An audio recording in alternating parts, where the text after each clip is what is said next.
नाज़रीन, कल मैं केनाल रोड पे अपने दफ्तर से घर जा रहा था तो मैंने एक मोटरसाइकिल के ऊपर 3 पुलिस वालों को बगैर मास्क के सफर करते देखा।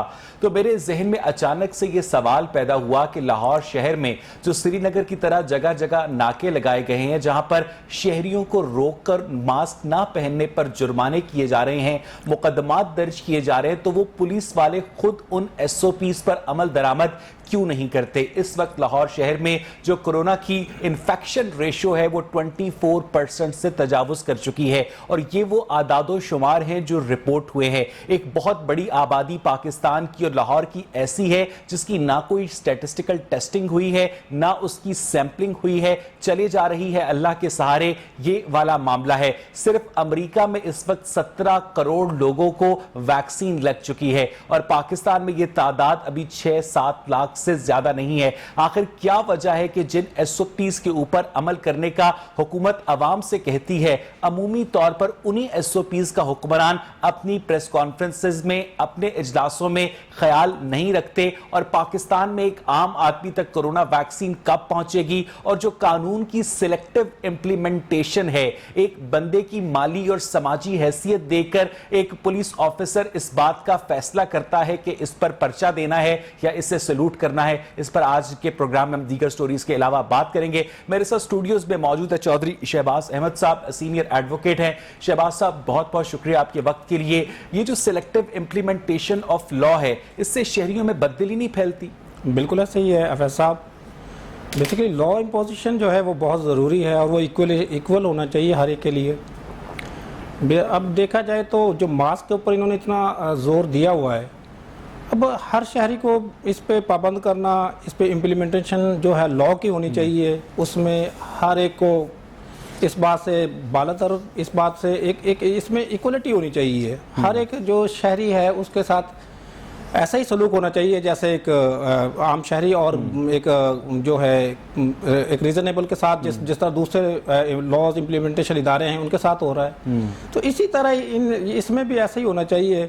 मास्क को इन्होंने इतना ज़रूरी किया, कहा हुआ है कि उस पर रोक के फाइन्स हो रहे हैं।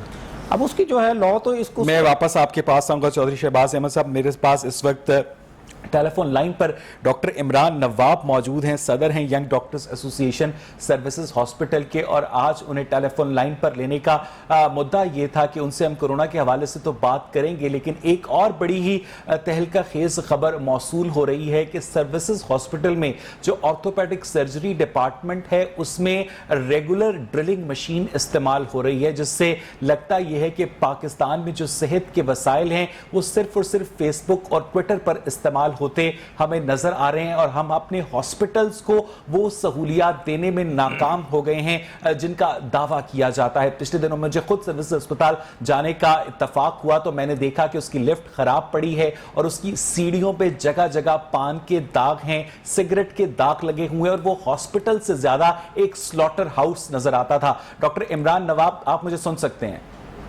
जी डॉक्टर इमरान नवाब, कहिएगा कि ये जो ऑर्थोपेडिक सर्जरी डिपार्टमेंट में ड्रिलिंग मशीन के इस्तेमाल का इंकशाफ है, इसमें किस हद तक सदाकत है?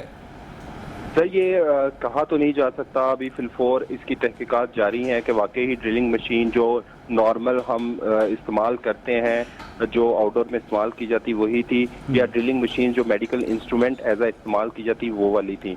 ऑर्थोपेडिक सर्जरीज एक ऐसी सर्जरीज होती हैं जिसमें ड्रिलिंग मशीन्स इस्तेमाल की जाती हैं, लेकिन वो ड्रिलिंग मशीन्स ऐसी नहीं होती जो कि घर बनाने में या कारपेंटर लेकिन एक निजी चैनल ने जो रिपोर्ट की है, जो फुटेज चलाई है, उसमें वो ड्रिलिंग मशीन वही वाली है जिससे दीवार में सुराख किया जाता है। डॉक्टर साहब, अगर वो इस्तेमाल की गई है तो ये एक अलमिया है पूरे डिपार्टमेंट के लिए, हॉस्पिटल के लिए भी और हमारी गवर्नमेंट के लिए भी, कि हम इतने नाअहल हो चुके हैं और हम अपने बजट को कहीं और पे लगा रहे हैं बजाय इसके कि उनको गवर्नमेंट हॉस्पिटल्स में लगाएं।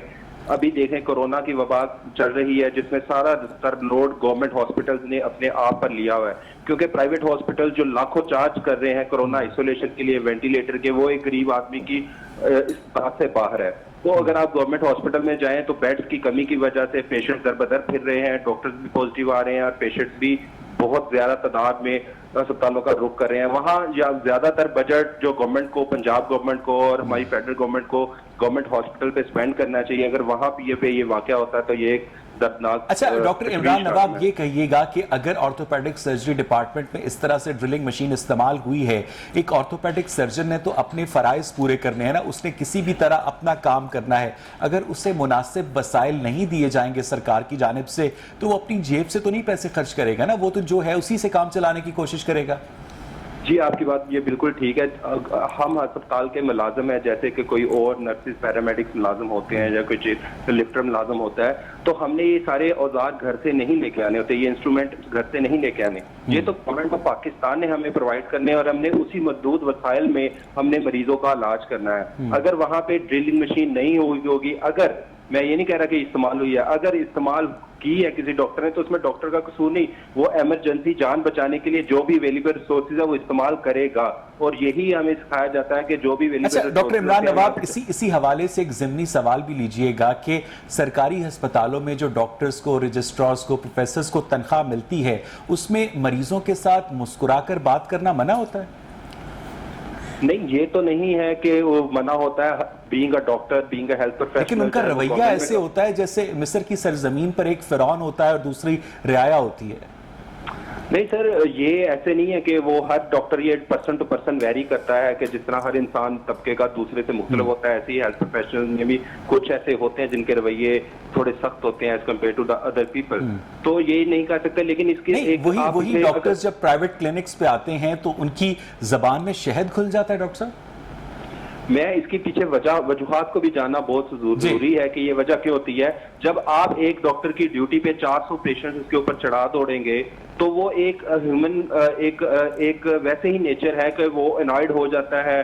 जब उससे हमने बहुत सारे वाकयात ऐसे भी देखे, जिस तरह कोरोना आइसोलेशन में करते हुए डॉक्टर्स पर शीशे तोड़े गए, उनको गन शॉट्स भी लाहौर जनरल हॉस्पिटल में मारी गई, उनके पांव पे भी गोलियां मारी गई, सिंध में भी मारी गई। तो वो भी डॉक्टर्स हैं, आप उनको भी देखें जिन पे गोलियां भी चलती हैं, लेकिन वो अपनी ड्यूटी को, अपने फ्राइज को छोड़ते नहीं बल्कि डटे रहते हैं। अच्छा डॉक्टर इमरान नवाब, ये बताइएगा कि आपको कोरोना वैक्सीन लगी है?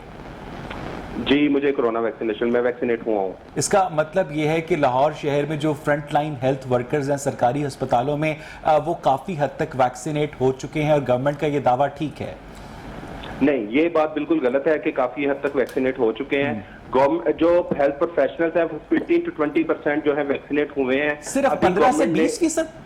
जी बिल्कुल, अगर आप एक सर्वे करवा लें बिल्कुल न्यूट्रल तो आपको पता चल जाएगा। बहुत सारे हेल्थ प्रोफेशनल्स हैं, ये सिर्फ डॉक्टर की बात कर रहा हूँ, लेकिन नर्सिस, पैरामेडिक्स, जेनिटोरियल स्टाफ, गार्ड जो अस्पताल में सिर्फ डॉक्टर्स नहीं काम करते, बाकी लोग भी काम करते हैं। डॉक्टर इमरान नवाब, पिछले दिनों जो आपके हॉस्पिटल से 550 डोजेस गायब हो गई, जिना हॉस्पिटल से गायब हो गई, मजंग के अस्पताल में से गायब हो गई, और इस तरह से जो VIPs हैं उनको एक हेल्थ वर्कर के खाते से भी वैक्सीन लगाई जा रही है खुफिया तौर पर। सर ये देखें, गवर्नमेंट ने क्राइटेरिया सेट किया था कि 1166 पे आप एक अपना CNSC नंबर भेजेंगे और वो वेरीफाई करेंगे कि आप हेल्थ प्रोफेशनल हैं या नहीं। अगर हैं तो आपको एक वापस कोड भी दिया जाएगा, वो कोड लेके आप वैक्सीनेशन सेंटर में जाएंगे। वहां पे एक डाटा सिस्टम मौजूद था जहां पे आप कोड इनपुट किया जाता था और आपका वेरीफाई किया जाता कि आप डॉक्टर हैं या नहीं। तो हमने जो लगाई है, जो हमने अपना CNSC नंबर भेजा था, जो लोग वेरीफाई हो गए वो उनको लगी है। लेकिन बहुत सारे ऐसे लोग भी हेल्थ प्रोफेशनल थे जिनका डाटाबेस, वो डॉक्टर तो थे लेकिन जब उन्होंने CNSC भेजा तो उनको कोड आया, लेकिन जब वो कोड लेके वैक्सीनेशन डेस्क पे गए तो उनको ये कहा गया कि आपका कोड, तो इसका मतलब है कि दाल में अगर कुछ काला नहीं है तो ज्यादातर दाल काली है ना डॉक्टर साहब? जी, अब वो देखें, हुकाम बाला ने अगर वैक्सीनेशन इधर उधर हुई है तो ये इंक्वायरी तो चल रही है, ऑनगोइंग है, तो जो भी है मेरे ख्याल में अकाउंटेबल होंगे। तो मैं गवर्नमेंट डॉक्टर इमरान नवाब, मैं आपसे रिक्वेस्ट करूंगा कि हमारे साथ ही रहिएगा, आपकी प्रेजेंस बहुत इंपॉर्टेंट है। चौधरी शहबाज अहमद साहब, आपने ये सारी गुफ्तगू सुनी, उससे पहले हम बात कर रहे थे कि कानून की सिलेक्टिव इम्प्लीमेंटेशन होती है। पाकिस्तान ने एक जुडिशल एक्टिविज्म का दौर भी देखा है जिसमें टमाटर की कीमत बढ़ती थी तो उस पर भी सू मोटो नोटिस ले लिया जाता था। ये जो अवामी इश्यूज हैं, जो अस्पतालों की हालत जार है, जो करप्शन है, इसके ऊपर हम देखते हैं कि जुडिशल एक्टिविज्म के ट्रेंड में एक डिक्लाइन आया है। बिल्कुल ऐसा ही है। वैसे तो सर जो है, जो एक्ट है 2020 का, जो इस पे कोविड पे इस पर जो स्पेशल बनाया गया है इसके लिए, उसमें सुप्रीम कोर्ट को जो है सो मोटो का इख्तियार है। सुप्रीम कोर्ट ऑफ पाकिस्तान से उस वो को ले सकती है सो मोटो। हाई कोर्ट भी ले सकती है। हाई कोर्ट भी ले सकती है ऑब्वियसली, इसमें तो कोई ऐसा नहीं है इशू के इस पे जो है सो मोटो ना हो, और लेना चाहिए जितनी जो कोविड का हाल है आज।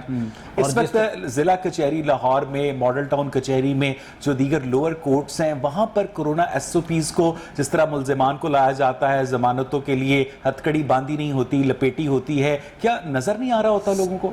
बिल्कुल सर, नज़र आ रहा होता है। ये जो है टोटल जो रिस्पॉन्सिबिलिटी है ये मैनेजमेंट की है। अब इसमें तो मैनेजमेंट ऑफ पुलिस डिपार्टमेंट, जी पुलिस डिपार्टमेंट, जहाँ से बात है सर, वो जो है वो इस पे एसओपीज पे अमल करे। अब आप एसओपीज को देखें, जब ये मुतलका जो मुल्ज़म हजरात पेश किए जाते हैं, जिन थानों से लेके आते हैं, अगर उन पुलिस स्टेशन को देखा जाए, उनकी जो जेल है, हवाला जिनको हम कहते हैं, अगर उनको देखा जाए तो सर वहाँ पे कितना एसओपीज को फॉलो किया जा रहा है, ये तो क्वेश्चन मार्क है सर। और इसमें अब जो एसओपीज हैं उनको हमें 100% तो नहीं फॉलो कर सकते, लेकिन कोशिश तो होनी चाहिए। ये जो है जैसे नहीं, आप जिन पुलिस एहलकारों को देखते हैं जो कचहरियों में पेश होते हैं, जो आला अदालतों में पेश होते हैं, वो एसओपीज के ऊपर अमल दरामद कर रहे होते हैं, एक आम आदमी के लिए एग्जाम्पल सेट कर रहे होते हैं। सर मास्क की हद तक तो है जो एसओपीज नज़र आ रही होती है, बाकी तो सर कोई ऐसा नहीं है, ऐसा कोई लाहेमल इख्तियार नहीं किया गया जिससे जो नज़र आ रहा हो कि वो एसओपीज में हैं। बट सिर्फ मास्क का इस्तेमाल होता है सर, जो है ज़्यादातर तो जो। और ये जो इस वक्त डॉल्फिन पुलिस वालों ने एक सेलेक्टिव इम्प्लीमेंटेशन शुरू की है कि जो गरीब आदमी होता है उस पर पर्चा भी हो जाता है, जो थोड़ा सा मुतवस्त तबके का होता है वो मास्क ना पहने तो 200, 300, 400 जहाँ पर वो बंदा फंस जाए उससे ले लिए जाते हैं, और किसी बड़ी गाड़ी वाले को तो रोकने की हिम्मत भी नहीं होती, सवाल ही पैदा नहीं होता। तो आप समझते हैं कि गवर्नमेंट जो है इस बात से बेखबर है कि इससे एक आम आदमी के अंदर जो कानून का एहतराम करने की अपील है वो कितनी मज़हका खेज बन जाती है? शहबाज साहब सर ऐसा ही है, उसमें ऐसा है कि उसमें एक्ट में क्लियर है, जो सेक्शन 17 और 18 है, उसकी जो है इम्पोजिशन जो है उसकी क्लियर लिखा हुआ उसमें कि किस तरह इसको ट्रीट किया जाना है। अगर कोई बंदा इसकी वायलेशन करता है तो जो 17 और 18 है एक्ट का, जो 2020 जो कोविड एक्ट है, उस पर क्लियर लिखा हुआ है इस बारे में कि किस तरह इसको ट्रीट किया जाना अकॉर्डिंग टू लॉ। अब ये है कि जब वो जो डॉल्फिन वाले एहलकार हैं वो अपनी अदालत लगा के वहीं पे फाइन इम्पोज करके लोगों से, शहरियों से, आम मासूम बंदों से, उनके लिए तो कोरोना एक चांदी की कान साबित हुआ है ना चौधरी साहब? ऐसा ही है सर। एग्जैक्टली। डॉक्टर इमरान नवाब, आपको मेरी आवाज आ रही है? जी जी डॉक्टर इमरान नवाब, हमने सुना था कि स्पुतनिक 5 जो वैक्सीन है वो 8,500 रुपए की मिलना शुरू होगी स्टोर्स में। क्या प्राइवेट हॉस्पिटल्स में आप तक कुछ ऐसी इतलात पहुंची हैं कि कोरोना वैक्सीन लगना शुरू हुई है? डॉक्टर साहब जी, चुगताई ने अपनी एडवर्टाइजमेंट जैसे कि स्टार्ट कर दी है। अगर आपने उनके एडवर्टाइजमेंट कार्ड और उनके एड्स देखे होंगे, वो उन्होंने स्टार्ट कर दी हुई है। लेकिन ये अलमिया है कि जो 2 उनकी वैक्सीनेशन दी जा रही है वो 12,500 में दी जा रही हैं। ये जब पैंडेमिक था और आपने ज्यादातर बजट हेल्थ पे खर्च करना था, क्योंकि बाकी चीजें तो आपकी रुक चुकी थी, तो उस पे आपने बजाय कि उसको आप थोड़ी सब्सिडी देते और अवाम को इसको डॉक्टर साहब, डू यू नो कि ये कौन सी वैक्सीन है जो लगाई जा रही है?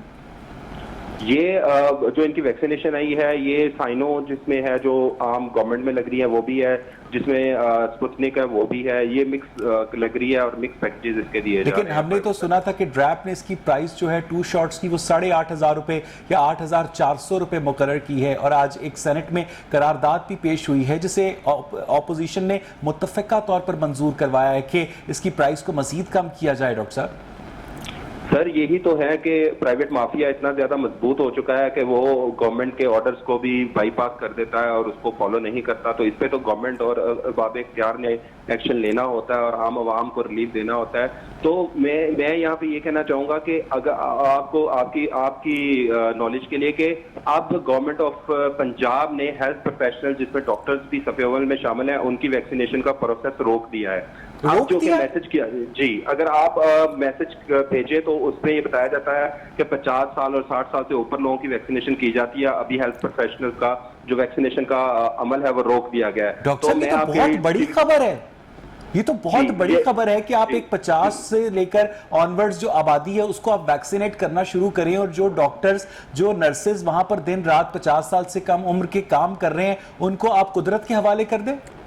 जी यही है, पहले हमने अप्रिशिएट किया था कि वैक्सीनेशन हो रही थी, कोड भी आ रहा था, बाद में आहिस्ता आहिस्ता कोड एरर आना शुरू होगा। कोड लेके जब हम जाते थे और हमें ये बताया जाता था कि ये हमारा डैशबोर्ड रीड नहीं कर रहा, तो बाद में जो स्कैंडल्स आए या जो भी, ये तो स्कैंडल्स अगर हैं जो एडमिनिस्ट्रेटिव लेवल पे अच्छा, आप जिसको उनको इंक्वायर डॉक्टर करें, साहब आप एक तो- शॉट लग जाता है कोरोना वैक्सीन का, जो साइनोफार्म वैक्सीन है जिसकी दूसरी डोज 21 दिन के बाद लगती है, तो ऐसे भी लोग हैं जिनको एक शॉट तो लगा लेकिन दूसरा शॉट नहीं लग सका? बिल्कुल सही, ऐसे बहुत से डॉक्टर्स हैं जिनको पहला शॉट लग चुका है लेकिन उन्होंने अपना दूसरा शॉट लगाना है, तो वो अपने कोड के वेट में, और उनको कोड भी नहीं अच्छा, आ रहा। दूसरे शॉट के लिए अलग से कोड चाहिए? जी, दूसरे शॉट के लिए आपको 21 डेज के बाद आपको शॉट लगता है, लेकिन 21 डेज होने से पहले जो पहले चल रहा था कि आपको एक कोड आता था, वो दोबारा एक कोड लेके जाते थे और आपको दोबारा एक शॉट लगाया जाता था। लेकिन हमने तो ये भी सुना था कि जिस तरह से एक्सपो सेंटर है लाहौर का, वहां पर वॉक इन वैक्सीनेशन भी हो रही है जिसमें किसी कोड की जरूरत नहीं है, जो भी सीनियर सिटीजन हैं वो जस्ट वहां पर वॉक इन करें, अपना शनाख्ती कार्ड दिखाएं और वैक्सीन लगवा लें। सर ये 60+ के लिए उन्होंने स्टार्ट किया हुआ था, मैं बात कर रहा हूँ आपको डॉक्टर्स की और हेल्थ प्रोफेशनल्स की, जो कि अभी उनको रजिस्ट्रेशन का प्रोसेस रोक दिया गया है फिलहाल के लिए। तो हम गवर्नमेंट ऑफ पाकिस्तान से और पंजाब गवर्नमेंट से खास तौर पर ये कहेंगे कि अगर आपकी इत्ला में ये नहीं है तो आप ये इस पे एक्शन ले और तमाम डॉक्टर्स को क्रॉस द इसकी पंजाब कोई वैक्सीनेट करें। ऑफिशियल वजह बताई गई है डॉक्टर साहब? सही, यही हम जानने से आ रही है कि हमें ये एकदम से ऑल ऑफ सडन ये क्यों रोका गया प्रोसेस। हालांकि आपको पहले अपने डॉक्टर्स को और नर्सिस को और पैरामेडिक्स को वैक्सीनेट करना था, बाद में आप स्टार्ट करते थे सिटीजन के लिए।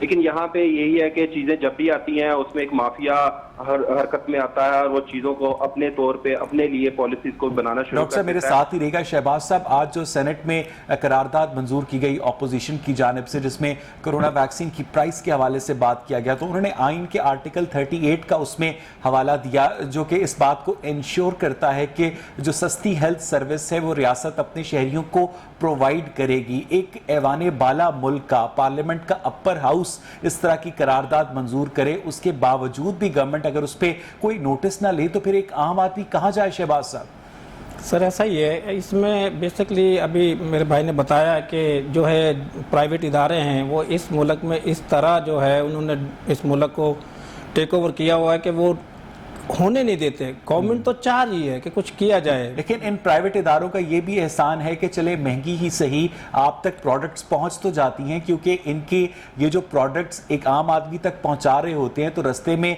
जिन जिन पहाड़ों को अबूर करके ये लोग हम तक ये प्रोडक्ट्स लाते हैं, असल करप्शन तो सरकारी सेक्टर में है ना चौधरी साहब?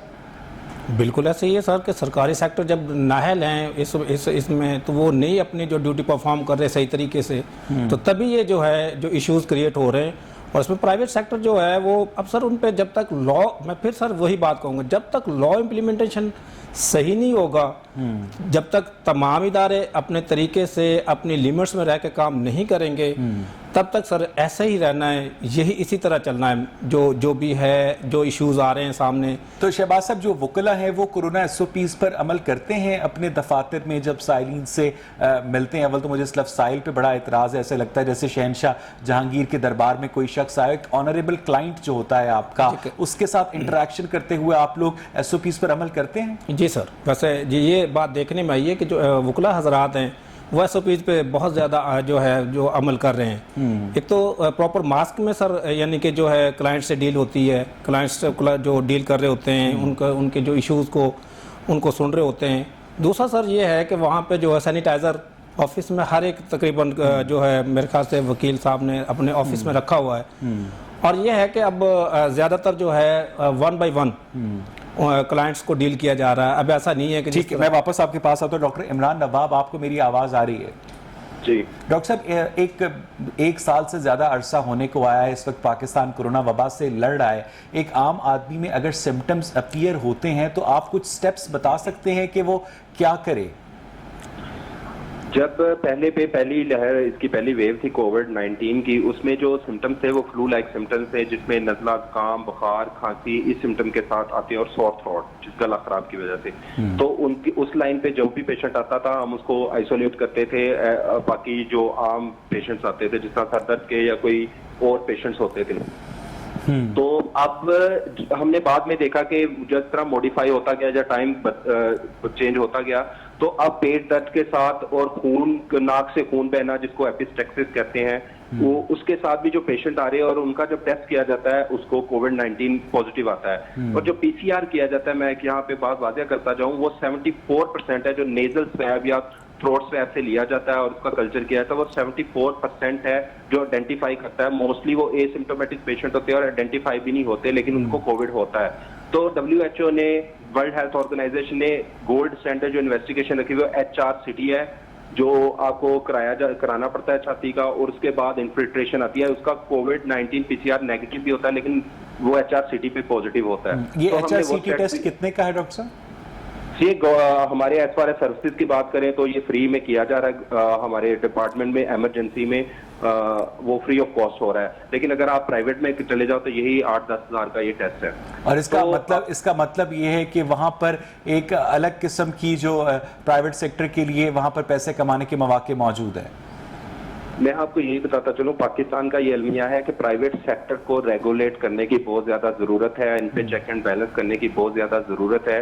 ये आम आवाम की जो मजबूरियां हैं उनको खरीदते हैं और बाद में उनको ना तो उनकी जान बचती है ना ही उनका कोई माल बचता है। मैं यहाँ पे आपको फिगर्स देना चाहूंगा कि आज पंजाब के अंदर और पाकिस्तान में बात करूंगा, 4,323 केसेस पॉजिटिव आए हैं लास्ट 14 आवर्स में, 43 डेथ्स हो चुकी हैं, जिसमें एक नर्स और एक डॉक्टर भी पेशावर के शामिल है। लेकिन अब सबसे ज्यादा जो खतरनाक बात है कि इस थर्ड वेव में जो चिल्ड्रन हैं, जो बच्चे हैं, वो पॉजिटिव आ रहे हैं, जो कि पहली वेव में नहीं थे। पंजाब के अंदर 12,462 बच्चे पॉजिटिव आ चुके हैं और अकेले लाहौर में 5,301 बच्चा पॉजिटिव आ चुका है। बच्चों का सर्वाइवल रेशियो क्या है डॉक्टर साहब? सर्वाइवल रेशियो तो देखें, ये तो एडमिटेड है, हॉस्पिटल में एडमिटेड है, हमारे हॉस्पिटल में, डिफरेंट पंजाब के गवर्नमेंट हॉस्पिटल में एडमिटेड है। ये तो अब जब इनका अल्लाह ना करे कि इनकी तशवीशनाक हालत होगी तो तब पता चलेगा, और कई ICUs में और कई आइसोलेशन में हैं। ये जो मैं फिगर्स आपको बता रहा हूँ, ये spokes person primary and secondary जो हमारे हैं उनके दिए हुए कोटेड फिगर हैं, और ये द न्यूज की स्टोरी भी है आज की। और लाहौर की हम बात करें, सबसे ज्यादा पंजाब में लाहौर में कोरोना बहुत तेजी से सरयत कर रहा है, और ये पहले 8% था, फिर 12.27% हुआ, और लास्ट डे पे ये 30% पे भी गया। तो ये फ्लक्चुएट कर रहा है। तो अभी सारा असलम जो सेक्रेटरी है, नई अपॉइंटेड है प्राइमरी सेकेंडरी की, उन्होंने एक खत लिखा है पंजाब गवर्नमेंट को कि लाहौर के काफी सारे हिस्से उन्होंने नॉमिनेट किए हैं कि इनको कंप्लीट लॉकडाउन कर दिया जाए। तो हमें कहीं ना कहीं सख्त इकदाम लेने पड़ेंगे और हमें दोबारा SOPs की तरफ आना पड़ेगा अस्पतालों। और डॉक्टर इमरान नवाब, ये बताइएगा कि जिस शख्स को कोरोना वैक्सीन खुशकिस्मती से पाकिस्तान में लग ही गई है, क्या उसे भी SOPs पर अमल दरामद करने की जरूरत है? क्या वो केयर फ्री होके फिर सकता है? मैं आपको ये बड़ी तशवीशनाक सूरत हाल है कि बहुत सारे ऐसे डॉक्टर्स जिन्होंने वैक्सीनेशन अपने तौर पे करवा ली थी या गवर्नमेंट से करवाई थी, वो दोबारा पॉजिटिव हो के हमारे अस्पताल में दाखिल हैं। मैं आपको मिलवा भी सकता हूँ ऐसे बहुत सारे डॉक्टर से कि उनको दोबारा इन्फेक्शन हो रहा है। तो जो वैक्सीनेशन है वो स्पेसिफिकली किसी एक ट्रेट के अगेंस्ट बनाई जाती है, लेकिन आप देखें वायरस म्यूटेट करता रहता है, तो उसकी डिफरेंट ट्रेट्स, डिफरेंट आगे उसकी आप कैसे मल्टीप्लाई करता है, तो उसकी डिफरेंट ट्रेट्स आती हैं, जिसको ये हम 100% कह नहीं सकते कि ये इम्यून हो चुका है या नहीं हो चुका टुवर्ड्स कोविड। अब कोविड-19 was one of the trade. तो अभी ये इस पे स्टडीज होंगी, रिसर्च होंगी, with the passage of time साल गुजरेंगे, तो जब बाहर के लोग करेंगे और हम फिर उस पर मुस्तफीद होंगे, तो फिर ही ये पता चल सकेगा कि ये क्या अलमिया है। डॉक्टर साहब, जब आप रोज अपने घर से निकलते हैं हॉस्पिटल के लिए, तो आपको डर लगता है? डेफिनेटली डर तो लगता है, लेकिन मैं हॉस्पिटल के अंदर ही रहता हूँ और मैं ये बड़ा दुख से ये कहना चाहता हूँ कि आइसोलेशन तो फुल है, और जो हमारे डॉक्टर्स पॉजिटिव हुए हैं वो अपने हॉस्टल्स के अंदर और अपने जो अस्पताल के अंदर रहायश है वहाँ पे आइसोलेट हुए हैं। तो उसका ये बन रहा है कि वो जो साथ जो रह रहे हैं एक ही बिल्डिंग में, अगर 2 कमरों में आइसोलेट हुए हैं, तो वो अगर बाहर अंदर आ रहे हैं, वॉशरूम यूज कर रहे हैं, बाकी डॉक्टर्स या बाकी साथी कर रहे हैं, तो वो भी इन्फेक्ट हो रहे हैं। इस तरह मेरे ख्याल में समाओ हम एज अ सोसाइटी SOPs छोड़ चुके हैं। हॉस्पिटल में OPDs चल रही हैं, जो कि मेरे ख्याल में टेपर होनी चाहिए थी अगर बंद ना कर रहे। तो इलेक्टिव लिस्ट, इंडोर लिस्ट भी चल रही है। आपने चाइना के अंदर जो काबू पाया गया था, उन्होंने कोरोना के लहदा हॉस्पिटल बना दिए थे। हम गरीब मुल्क है, हम लहदा हॉस्पिटल नहीं बना सकते, तो हमने आइसोलेट करना था, हमने अपनी इमरजेंसी को बहाल रखना था, क्योंकि हम स्टेट ऑफ वॉर में है ना, इमरजेंसी कंडीशन में। तो तब आपने ओपीडीज को टेपर करना था और आपने टेली मेडिसिन की तरफ आना था। टेली मेडिसिन से आपको ओपीडी रन करनी चाहिए थी और आपको इमरजेंसी पेशेंट ट्रीट करने चाहिए। अभी उसी हॉस्पिटल में कोविड का पेशेंट पड़ा होता है जो पॉजिटिव होता है, और अगले बेड पे दूसरा पेशेंट पड़ा होता है जिसको दिल का अटैक हुआ होता है। तो वो आपस में जब फैला रहे हैं और वो मवाद हो रही हैं, और समहाउ जो हम चेन है कोविड की स्प्रेड की, वो ब्रेक करने में नाकाम हो चुके हैं। अच्छा डॉक्टर साहब, ये भी बताइएगा कि जो कोरोना वायरस से ऑर्गन डैमेज होता है, क्या वो रिकवरेबल होता है? सर, जो लंग्स हैं, बेसिकली जो कोरोना वायरस जो लंग्स को वो डैमेज करते हैं, और वो लंग्स जो हैं वो कभी भी उनको ट्रांसप्लांट नहीं किया जा सकता, या उसको रिकवर अगर इनिशियल स्टेज पे पकड़ जाए तो वो हाई जो एंटीबायोटिक हैं या स्टेरॉइड हैं उनकी इन्फ्लेमेशन कम करते हैं। जो एंटीबायोटिक हैं वो यूज की जा सकती हैं, जिसमें डेक्सामेथासोन है, एवरमेक्टिन है और डिफरेंट ड्रग्स हैं। अच्छा डॉक्टर साहब, मेरे साथ ही रहिएगा, बल्कि आप भी सुनिएगा कि हमारे साथ इस वक्त टेलीफोन लाइन पर मुशीर सेहत वज़ीर आला पंजाब मोहतरम हनीफ पताफी साहब मौजूद है। हनीफ साहब, आपको मेरी आवाज़ आ रही है? जी बिल्कुल आ रही है। हनीफ साहब, यहाँ पर डॉक्टर इमरान नवाब ने हमें ज्वाइन किया है, जो कि यंग डॉक्टर्स एसोसिएशन को रिप्रेजेंट करते हैं सर्विसेज हॉस्पिटल से। उन्होंने एक बड़ा खौफनाक इंकशाफ किया है कि आप लोगों ने डॉक्टर्स की जो 50 साल से कम उम्र हैं, जो फ्रंट लाइन हेल्थ वर्कर्स हैं, उनकी कोरोना वैक्सीनेशन का अमल रोक दिया है। हनीफ साहब, हेल्थ सर्विस प्रोवाइडर्स की आप बात कर रहे हैं। देखिए, पहले फेज में इनको जो फर्स्ट डोज है वो लग चुकी है। आई थिंक जो डॉक्टर जिनने नहीं लगवाना चाह रहे थे, उसके बाद हमने फिर शुरू की थी। जो 50 ईयर के लोग हैं उनकी वैक्सीनेशन स्टार्ट हुई थी। देन 60 साल के जो उनकी स्टार्ट हुई थी, फिर 50 ईयर की अब स्टार्ट हो चुकी है। और इसके अलावा जो बुजुर्ग हैं जो 65 प्लस घरों में हैं, एक एम्बुलेंस सर्विस भी शुरू की गई है जो घरों में जाके उनकी नहीं, मैंने वो तो उस पर तो हम बात करेंगे ना। हनीफ साहब, मुझे ये बताइएगा कि जो डॉक्टर्स और नर्सेज 50 साल से कम उम्र के हैं, क्या पॉलिसी है कि उनको कोरोना वैक्सीन नहीं दी जाएगी? क्योंकि डॉक्टर इमरान तो यही कह रहे हैं। ऐसी कोई पॉलिसी नहीं है। मैंने कहा पूरा आई थिंक को 15 दिन से 20 दिन सिर्फ हेल्थ सर्विस प्रोवाइडर्स के लिए, लेकिन इन्होंने खुद ही कुछ इसमें मेथड इलेक्टेड थे या नहीं लगवाना चाह रहे थे। लाहौर शहर के जो सरकारी हॉस्पिटल्स हैं जहां पर कोरोना पेशेंट्स एडमिट हो रहे हैं, उनके कितने % हेल्थ वर्कर्स को आप लोग ने वैक्सीनेट कर लिया है? हनीफ साहब, देखिए, मेरे पास इसका एग्जैक्ट फिगर नहीं है, लेकिन किसी की ये रोक टोक नहीं थी, किसी को मना नहीं था लगवाने की। अच्छा डॉक्टर इमरान नवाब, आप सुन रहे हैं हनीफ साहब की बातें? जी जी हाँ, वो ये कह रहे हैं कि ऐसी कोई पॉलिसी नहीं है कि 50 साल से कम उम्र के डॉक्टर्स की वैक्सीनेशन या हेल्थ वर्कर्स की जो वैक्सीनेशन है वो रोकी गई हो। डॉक्टर साहब, नहीं, जो उन्होंने बहुत सही बात की कि पहले 15 से 20 दिन जब वैक्सीनेशन का अमल स्टार्ट हुआ तो सबसे पहले हेल्थ केयर वर्कर्स को वैक्सीनेशन ऑफर की गई, जिसमें बहुत सारे हेल्थ वर्कर्स ने अपने आप को रजिस्टर कराया और वैक्सीनेशन का अमल स्टार्ट हुआ। इसमें हम गवर्नमेंट ऑफ पंजाब को अप्रिशिएट करते हैं, नीफ साफी साहब को भी अप्रिशिएट करते हैं। लेकिन मैं आपको ये बताना चलूँ कि उसके बाद आपने 60 से अबव स्टार्ट किया और साथ में डॉक्टर्स भी हो रहे थे। देखें, एक वो जिस तरह वैक्सीनेशन आ रही होती है, स्लो करके आ रही होती है, और विद द नंबर ऑफ वो लगवा रहे थे। अब जो मैं अब हनीफ साफी साहब को ये बताना चाहता हूँ, अब आज के दिन के पे जो डॉक्टर अपना CNSA नंबर भेज रहा है उसको मैसेज वापस वसूल हो रहा है कि 50 से अबव और 60 से अबव की हो रही है। जी हनीफ साहब, जी आप कंफर्म कर, बाकायदा मैसेज आ रहा है उन लोगों को। मेरे पास क्लियर नहीं आ रही थी। मैं सर्विसेज हॉस्पिटल में अगर कोई इशू आ रहा है कल मैं इंशाल्लाह नहीं सर्विसेज हॉस्पिटल में नहीं। हनीफ साहब, उन्होंने जनरल बात की है कि जो 50 साल से कम उम्र के डॉक्टर्स वैक्सीनेशन के लिए मैसेज करते हैं तो उन्हें मैसेज आता है कि अगर आपकी उम्र 50 साल से कम है और भले आप डॉक्टर भी हैं तो आपको वैक्सीनेशन नहीं दी जाएगी। हनीफ साहब, बाकायदा मैसेज आ रहा है। देखें, नादरा के पास अब ये डाटा नहीं है कि कौन से डॉक्टर है। ये डाटा नादरा के पास डाटा है 60 ईयर प्लस कौन लोग हैं, 50 ईयर प्लस कौन लोग हैं। ये जो डाटा था ये हमारे जितने टीचिंग हॉस्पिटल हैं या जितने CEOs हैं उन्हें ये डाटा प्रोवाइड करना था। और जिस तरह मैंने पहले बताया, पहले 20 दिन हमने किसी और लोगों को ये ऑफर ही नहीं। ठीक है। अच्छा हनीफ साहब, पिछले दिनों लेकिन अब भी अगर कहीं पे कोई मुश्किल आ रही है, आपके प्रोग्राम के तवज्जुह से ये पॉइंट आउट करें, इसको कल रीचेक कर लें। हनीफ साहब, पिछले दिनों वज़ीर आला पंजाब उस्मान बुज़दार ने एक प्रेस कॉन्फ्रेंस में इंकशाफ किया कि गवर्नमेंट ऑफ पंजाब ने 1.5 अरब रुपया एलोकेट किया है 10 लाख कोरोना वैक्सीन खरीदने के लिए। क्या ये बात दुरुस्त है? जी बिल्कुल, ये बात दुरुस्त है। ये 10 लाख वैक्सीन कब तक पहुंच जाएंगी हनीफ साहब?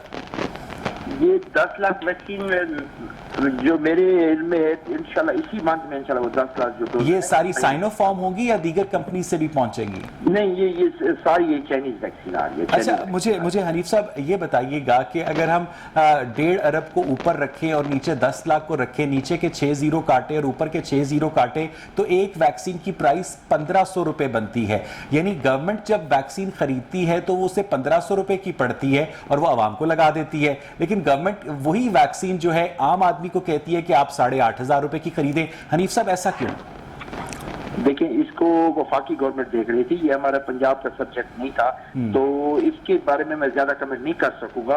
ये ड्रैप और ये वफाक इसको देख रहा था, मेरे जरा इन्फॉर्मेशन। अच्छा डॉक्टर साहब, बिल्कुल ठीक है। ये इन्फॉर्मेशन है आपके पास कि जो ड्रैप ने जिस वैक्सीन की प्राइस की मंजूरी दी थी, जो कि प्राइवेट सेक्टर ने एडमिनिस्टर करनी थी, वो वैक्सीन एक आम आदमी खरीद कर कब तक लगवा सकेगा हनीफ साहब? देखिए, मैं आपको बताऊं, जितने भी तरक्की याफ्ता मुल्क, जितने भी अमीर मुल्क थे, उन्होंने प्री बुकिंग कर ली थी, एडवांस बुकिंग कर ली थी। अभी जो सूरत हाल की वैक्सीन मार्केट में अवेलेबल नहीं थी आपकी की प्राइस में। गवर्नमेंट ऑफ पाकिस्तान ने तो अपने कुछ कंसाइनमेंट कुछ उनके हो गए थे, कंट्रैक्ट हो गए थे, लेकिन जो आम पार्टी ने उनको इस रेट में मैं नहीं समझता कि अवेलेबल थी। हम जिस तरह पहले बयान में कहा है कि 2% वो लोग जो लाइन में नहीं लगना चाहते, जो अफोर्ड करना चाहते हैं, उनके लिए अगर प्राइवेट में समझता हूँ ऑफर दी गई है, तो मेरे नहीं, वो प्राइवेट वैक्सीन कब तक मिलना शुरू हो जाएगी हनीफ साहब? जी, वो प्राइवेट वैक्सीन पाइपलाइन में मेरे ख्याल इसी महीने में वो प्राइवेट वैक्सीन 2-4 लोग हैं जो लेके आ रहे हैं, इंशाल्लाह वो अवेलेबल होगी। बहुत बहुत शुक्रिया हनीफ वताफ़ी साहब, उन्होंने बहुत तफसील से कोरोना रिलेटेड इश्यूज़ के ऊपर अपना रिस्पांस दिया। डॉक्टर इमरान नवाब हमारे साथ मौजूद रहिएगा, हमारे साथ चौधरी शहबाज अहमद भी स्टूडियोज़ में मौजूद हैं। मज़ीद बात करेंगे एक ब्रेक के बाद। Stay with us.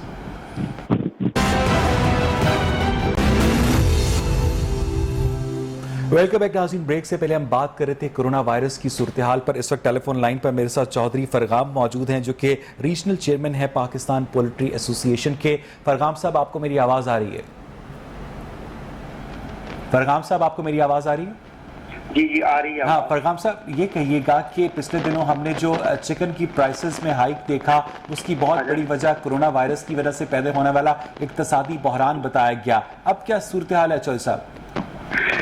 बिल्कुल आपकी बात ठीक है। जो पहले आज से, क्योंकि हमारा एक तो ये है कि आम जो फार्मर है उसका ये तासर है कि जो हम ब्रायलर आज खा रहे हैं ये तकरीबन 40 या 45 दिन में तैयार होता है। इसमें कोई हकीकत यही है कि 40 या 45 दिन में तैयार होता है, लेकिन जो इसका सीड है वो तकरीबन को 1.5 साल या 2 साल पहले पाकिस्तान में जो है ना, ये भी कहा जाता है कि जो हार्मोनल थेरेपी आप लोग अपने चिकन को देते हैं वो इतनी पोटेंट होती है कि अगर इंसान के 5 साल बच्चे को दी जाए तो उसका वजन 150 किलो हो जाए। इस वजह से ये सेहत के लिए सख्त नुकसानदेह है। इसको जरा क्लियर कीजिएगा।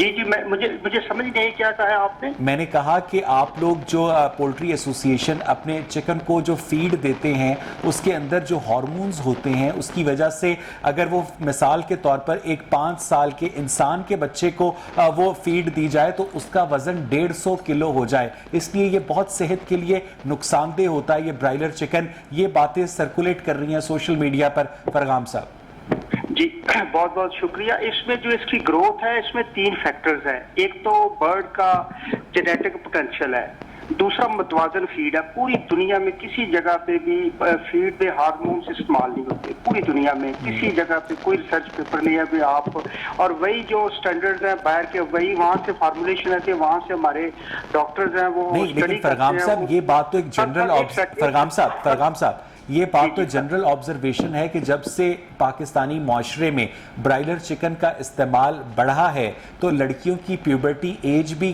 कम हो गई है। नहीं, पहले वो बात मुकम्मल कर लेना, फिर उसके बाद इस सवाल पे आते हैं। और 3 फैक्टर्स हैं जिसकी वजह से जो है ना वो ब्रायलर जो है ना उसकी ग्रोथ नॉर्मल है। पहले तो वो उसका जेनेटिक पोटेंशियल है, दूसरा मुतवाज़न खुराक, और तीसरा जो है आइडियल एनवायरनमेंट जो हम उससे प्रोवाइड करते हैं। और इस वजह से जो है ना वो उसकी आइडियल एनवायरनमेंट है जिस वजह से जो है बर्ड ग्रोथ करता है। दूसरा जो सवाल है वो ये इसकी वजह ये नहीं है, ये हमारा सोशल मीडिया है। इसके अलावा वो एक मुतवाज़न खुराक है, और जो हम बच्चे को एजुकेशन दे रहे हैं जिस तरह उसकी एक्सेस है इस पे नेट पे। नहीं फरगाम साहब, सोशल मीडिया के ऊपर तो चले अफवाहें सर्कुलेट करती हैं, लेकिन जो जनरल फिजिशियन हैं, जीपीज हैं, जो फैमिली फिजिशियंस हैं, वो भी यही एडवाइस करते हैं कि आप जितना ज्यादा ब्राइडर को अवॉइड। हमारी अल्हम्दुलिल्लाह किसी जगह पे भी किसी फिजिशियन जो है या डॉक्टर्स हैं उनसे जो न्यूट्रिशन के हवाले से डिस्कस हुई है, जब उनसे हमने प्रॉपर डॉक्यूमेंट्स दिए हैं तो वो एग्री हुए हैं कि इसमें कोई ऐसी चीज नहीं है जिस वजह से जो है ना वो हार्मोन्स डिस्टर्ब हो, क्योंकि इसमें कोई ऐसी चीज फीड में डलती नहीं है। इसमें 3 चीजें हैं जो फीड में आप डालते हैं। ठीक है फरगाम साहब, मुझे ये बताइएगा कि कोविड-19 ने आपके बिजनेस को किस तरह से अफेक्ट किया है और आप गवर्नमेंट से किस रिलीफ की तवक्को रखते हैं, अगर रखते हैं? बहुत बहुत शुक्रिया। इसमें कोविड में आपको पता है कि कोविड से पहले हमारी ओवर प्रोडक्शन थी, वो 1 साल चली, उस पर अब बैलेंस हुए, और फरवरी मार्च में कोविड आ गया। कोविड में हमारा जो है ना वो 30 से 40% शेड जो है ना वो पाकिस्तान में वो बंद हुए, और वो अब भी वो बंद है, उनके पास फंड्स नहीं है। हमें बार बार हमारा सेक्रेटरी लाइफ स्टॉक और उनसे मुलाकात हुई, उन्होंने कहा कि आप तजावीज़ दें जिसमें आपकी ड्यूटीज हैं और दूसरी चीजें हैं, कोई बिजली का टैरिफ है वो हम आपको कम करवा के देते हैं, लेकिन उसमें कोई रिलीफ नहीं मिला, कोई एक पैसे का भी उसमें। बिजली के बिलों में भी रिलीफ नहीं मिला चाहिए साहब? बिजली के बिलों में ये हुआ था कि उन दिनों में जो 70 वाट से नीचे था फॉर्म्स थे, उन्होंने 3 माह का जो पिछले साल का बिल था उसमें उन्होंने कुछ रिबेट दी थी। लेकिन अब आप देखें, आपका वो 18 रुपए यूनिट था इससे कोई 1.5 साल पहले, अब वो 30 से 32 रुपए यूनिट है। और दूसरी जो फीड की प्राइस है वो तकरीबन को 42 से 43 रुपए केजी थी, अब मकई आप देखें वो 1800 से ऊपर है, और उस वजह से अब 70 से 72 रुपए जो है ना वो पर केजी फीड है। साहब जरा यहाँ पर तवक्कुफ कीजिएगा, मैं वापस आपके पास आऊंगा। शहबाज साहब, अगर एक शख्स जो है कोविड-19 की वजह से उसकी जॉब चली जाती है, या वो इक्तिसादी तौर पर मालियाती बहरान का शिकार है, उसका बिजनेस अफेक्ट हुआ है, वो किराया नहीं दे पाता, तो उसका जो लैंडलॉर्ड है उसे एविक्ट कर सकता है? ये गवर्नमेंट ऑफ पंजाब ने, बल्कि गवर्नमेंट ऑफ पाकिस्तान ने इस पर रिलीफ दिया था, और इस पे जो है किराएदारी के एक एक्ट में अमेंडमेंट लाए थे कि अगर कोई कोविड की वजह से, सिंपल नोटिफिकेशन था जो शायद बाद में वापस भी ले लिया गया था। ये वही एक इन्होंने सिंपल जो है गवर्नमेंट ने जो उसको नोटिफिकेशन किया था, जो नोटिफाई किया था, लेकिन मेरे ख्याल से उस पर जो है इतना ज्यादा जो अमल दरामद नहीं हुआ। वो उसके बाद इसमें कोई इसमें अमेंडमेंट नहीं। गवर्नमेंट ने ये सोचा हो कि अगर एक शख्स को मालिक मकान घर से निकाल रहा है तो वो पनाहगाहों में आ जाएगा, ऐसा ही है। उसके बाद तो कोई नोटिफाई नहीं हुआ। वही इन्होंने जो स्टार्ट में जब कोविड-19 स्टार्ट हुआ था उस वक्त इन्होंने एक जो नोटिफिकेशन किया था, उसी में जो आपने चौधरी फरगाम साहब की बातें सुनी, वो पोल्ट्री एसोसिएशन के मसाइल गिनवा रहे थे। आपने उससे पहले डॉक्टर इमरान की बातें सुनी, किस तरह से हेल्थ वर्कर्स को जो है कोरोना वैक्सीन लगना रोक दी गई है। आप क्या समझते हैं चौधरी साहब के जब तक मुल्क में जो वसाइल हैं उनकी मुनसिफाना तकसीम नहीं होगी तो एक जस्ट सोसाइटी कैसे कायम होगी? सर, मैं सल्यूट करता हूँ इन डॉक्टर हजरात को, क्योंकि ये फ्रंट लाइन वर्कर हैं, और इन्हीं की वजह से है जो आज तक जो कोविड, जो हमारी गवर्नमेंट जिसको बार बार अपने ऊपर कहती है कि जी हम कामयाब हो रहे हैं और हम इस पे जो है इसको इतना ज़्यादा हमारे कंट्री में नहीं फैल रहा, तो ये फ्रंट लाइन वर्कर की वजह से है ना। अच्छा, डॉक्टर इमरान नवाब, आपको मेरी आवाज़ आ रही है? डॉक्टर इमरान नवाब, आप मुझे सुन सकते हैं? जी जी हाँ, आपकी मौजूदगी का फायदा उठाते हुए चौधरी फरगाम साहब भी हमारे साथ मौजूद हैं। लोगों के जहनों में अक्सर ये सवाल आता है कि वाकई जो हम ब्रायलर चिकन खाते हैं क्या उसे वाकई वो सेहत के लिए मुज़र होता है या ये खाने के लिए ठीक है? डॉक्टर इमरान, देखिए, मिथ्स तो हर जगह पाई जाती हैं, जो भी अशिया हैं उन खुतनोश हैं उनके बारे में। तो ब्रायलर चिकन के बारे में मुख्तलिफ आर्टिकल्स भी हेल्थ प्रोफेशनल्स की तरफ से आते गए हैं और तिब्बी जो माहिरीन हैं उनकी तरफ से भी आते रहे हैं जो आर्टिकल्स। तो समहाउ ये डिपेंड करता है कि जो आप खुराक खा रहे हो वो प्रॉपरली उसको टेक केयर किया गया है प्रॉपरली। उन जो जिस तरह बर्ड फ्लू एक चला था जो आपको पता है कि बहुत फेमस हुआ, जिससे काफी आबादी इन्फेक्ट भी हुई, तो अगर आप उसको अच्छे एक एनवायरनमेंट में उसकी ब्रीड कराते हैं और उसको अच्छी खुराक, आखिरी सवाल चौधरी फरगाम साहब के, जो ब्रायलर चिकन है उसकी क्वालिटी को इंश्योर करने के लिए गवर्नमेंट कोई इंस्पेक्शंस करती है आपके फार्म्स के? जी फरगाम साहब। जी पिछले साल अल्हम्दुलिल्लाह जो मियां साकिब निसार साहब की जब इसमें वो चीफ जस्टिस थे, उन्होंने एक सुओ मोटो लिया और हमारे तकरीबन कोई 15 से 20 फीड मिल्स सेलेक्ट की और तकरीबन जो थे वो तकरीबन कोई 25 से 30 फॉर्म सेलेक्ट किए। उसमें एक कमेटी बनाई, उन्होंने रैंडमली उनका विजिट किया, हमें नहीं बताया कि हम विजिट कर रहे हैं। तो उसमें ये हुआ कि अल्हम्दुलिल्लाह वो फीड के सैंपल्स भी लिए गए, फीड मिल्स को भी उन्होंने चेक किया और फार्म से भी जाके देखा और फीड के सैंपल लिए, बर्ड के सैंपल लिए, उसमें कोई सब कुछ ठीक रहा। बहुत बहुत शुक्रिया चौधरी फरगाम साहब, बहुत बहुत शुक्रिया डॉक्टर इमरान नवाब आपका। नाज़रीन, मुझे यहाँ पर एक ब्रेक लेनी है और जब हम ब्रेक से वापस आएंगे तो अपनी डिस्कशन का सिलसिला नईम मीर साहब से आगे बढ़ाएंगे जो कि ताज रहनुमा। Stay with us.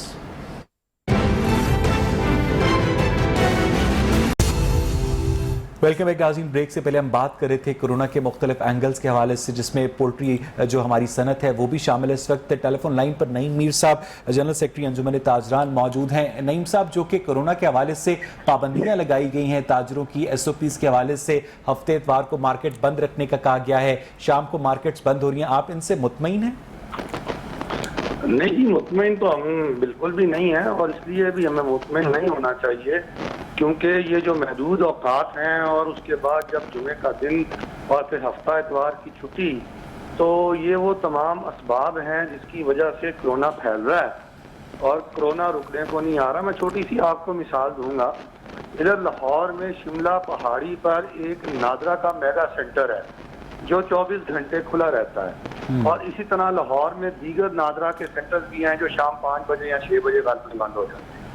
अब उन दोनों सेंटर्स का आप मुशाहिदा करें, अपना कैमरा लेकर जाएं और जाके मुशाहिदा करें, आपको खुद मालूम होगा कि जो नादरा का सेंटर 24 घंटे खुला रहता है वहाँ कोरोना की SOPs वायलेट भी नहीं होते, रश भी नहीं होता और बड़े। लेकिन नहीं साहब, एक गलत दूसरे गलत का जवाब तो नहीं हो सकता ना? नहीं, गलत दूसरे गलत का नहीं, ये सही दूसरे सही, क्योंकि वो लोग कोरोना SOPs वायलेट कर रहे हैं, इसलिए हमें भी इजाजत दी जाए। नहीं भाई, आपको मैं कुछ और बात कर रहा हूँ, आप मेरी बात कुछ और समझ रहे हैं। मैं ये कह रहा हूँ कि अगर ज्यादा औकात कार के लिए आपने नादरा का सेंटर खोला तो वहाँ पे आपको आसानी हो गई कोरोना SOPs को जो है इम्प्लीमेंट करवाने के हवाले से, और वहीं नादरा के सेंटर जो महदूद औकात के लिए खुले थे वहाँ पर रश लग गया। तो हम तो अभी तक इस लॉजिक को ही नहीं समझ पाए कि होना तो ये चाहिए था कि आप हमें ये कहते कि जो दुकानें 24 घंटे या 18 घंटे दुकानदार नहीं खोलेगा उसको जुर्माना होगा और उसकी दुकान सील हो जाएगी। आपने उल्टा SOP बना दिया। बहरहाल आपने बना दिया, अब उस पर जो है वो अमल हो रहा है, कोशिश हो रही है, लेकिन वो कोशिश अच्छा नहीं मीर साहब, हमें खबरें आती हैं कि इंडिया में फलां ताजिर ने कोरोना के खिलाफ इतने करोड़ डोनेट कर दिए, फलां एक्टर ने इतने डोनेट कर दिए। पाकिस्तान में हम देखते हैं कि फिलांथ्रोपी जो है कोरोना के हवाले से वो बहुत ज्यादा कम रही, इसकी क्या वजह है? इसकी वजह यह है कि हुकूमत पर अदम एतमाद रहा ना, हुकूमत की अवाम में जड़ें नहीं है ना, अवाम के साथ रास्ता नहीं है ना, अवाम को हुकूमत पर एतमाद नहीं है ना। हुकूमत जो है, जो इसने पहले डैम फंड लिया था, पहले उस डैम फंड का हिसाब दे ना कि वो कहाँ गया डैम, भाषा डैम। आज तो वो भाषा डैम जो है उसके अंदर इतना पानी होना चाहिए था जितनी कोरोना के लिए वैक्सीन चाहिए पाकिस्तान में, उससे ज्यादा पानी होना चाहिए था, तो उसको तो भर जाना चाहिए था। तो वो तो डैम जो है ना वो कहीं उसका नामो निशान नहीं है। तो ये लोगों के साथ जो ज्यादतियां आप करते हैं, लोगों का माल मता खा जाते हैं, धोखा देते हैं, फ्रॉड करते हैं, तो फिर हुकूमतों पर लोगों का अदम एतमाद होता है, लोग पैसे नहीं देते। लेकिन ताजिरों के लिए जरूरी तो नहीं है ना कि वो गवर्नमेंट को पैसे दें, वो प्राइवेट सेक्टर को भी तो सपोर्ट कर सकते हैं ना, ऐसा भी नहीं किया गया नहीं मीर साहब? नहीं, आपने देखें, आपने पब्लिक प्राइवेट पार्टनरशिप किया इस मामले में, आपने लोगों को अपने करीब बुलाया है, तो बताएं हमसे कोई मीटिंग की है, हमसे कोई आपने मशावरत की है, हमें किसी जगह पर आपने इनवाइट किया है? जब आप हमें बुलाना पसंद नहीं करते, हमसे बात करना पसंद नहीं करते, फिर आप किस तरह हमसे ये तवक्को रखते हैं कि हम कहा अच्छा इमदाद करें तो किसकी करें? किसको दें, कौन उसका अकाउंटेबल होगा? बहुत साफ ना बहुत होगा। शुक्रिया नईम मीर साहब। शहबाज साहब, आखिरी सवाल, आपको क्या लगता है कि कोरोना वबा ने एक आम आदमी को जिस तरह से मुतासर किया है, गवर्नमेंट की पॉलिसीज हेल्थ में और दीगर मामलात में ठीक रहीं? देखें सर, ऐसा है कि बिल्कुल भी इस तरह नहीं है जो बताया जा रहा है कि एसओपीज़ का। मैं पहले कह रहा हूँ कि जब तक एसओपीज़ को पूरी तरह इम्प्लीमेंट नहीं किया जाएगा, लॉ को इम्प्लीमेंट नहीं किया जाएगा, कुछ भी नहीं हो सकता। किसी भी तरह जो है कोरोना पे काबू नहीं पाया जा सकता। लेकिन अगर इन्हीं एसओपीज़ को सबके सामने जो बार बार अपील की जा रही है कि आप मास्क पहने, उस मास्क पर ही अमल करना पड़ेगा। बहुत बहुत शुक्रिया शहबाज साहब। नाज़रीन, आज का प्रोग्राम आपने देखा, अपने फीडबैक से हमें ज़रूर आगाह कीजिएगा। प्रोग्राम देखने के लिए शुक्रिया।